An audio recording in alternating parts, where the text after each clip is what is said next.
I was born on February 12th, 1809. So about a month and a half ago, I had a birthday, and I turned 200 years old. Now, I think I look pretty good for 200, don't you? Anybody know where I was born? Kentucky. Very good, young man. A lot of people thought I was born in Illinois because that's where people first became aware of me, is when I was living there. And I lived there for 24 years. But I was actually born in Kentucky. Now, I want you to understand a few things about how things have changed since then. Now, back then, you have to remember that 95% of the people that lived in this country lived within 50 miles of the Atlantic Ocean. And there were very few of us that lived as far west as Kentucky. When my father and my grandfather first came to Kentucky, they were out planting a field one day when they were attacked by Indians. And my father had to watch while my grandfather was killed by those Indians. And it hadn't gotten a whole lot better by the time I came along.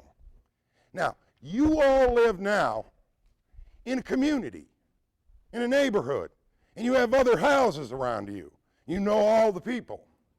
Back then, the way people lived was by family. A family would go to the middle of the wilderness because that's what Kentucky was. It was the edge of civilization. And a family would go there and clear some land, cut down trees, and with those trees they would build themselves a cabin. And there wasn't much to these cabins. They weren't very big at all. You could probably fit 8 or 10 of them in this room here. One room, no floor to speak of, just dirt. One door, one window. We didn't even have glass on the window. We couldn't afford it. We were poor. But it didn't make any difference that we were poor because there was nowhere to go to spend money anyway. There wasn't even a town where I was born. So that's the way people lived.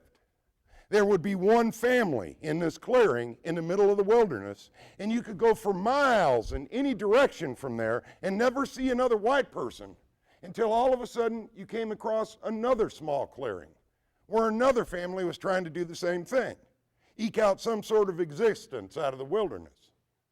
Now they did this because land was affordable. And people who didn't have a whole lot of money could go and get themselves some land. And land was owned primarily, it was very important at that point. Everybody wanted to own some land. So I lived in Kentucky for about the first 7 years of my life.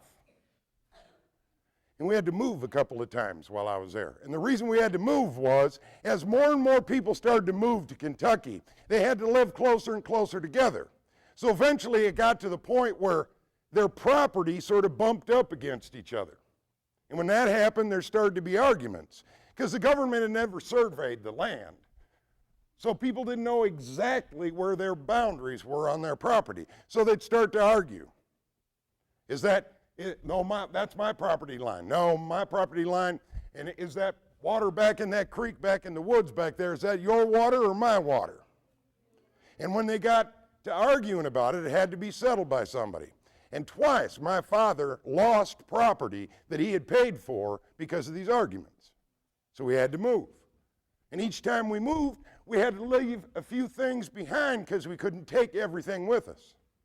Now my father was getting sort of tired of this after a while.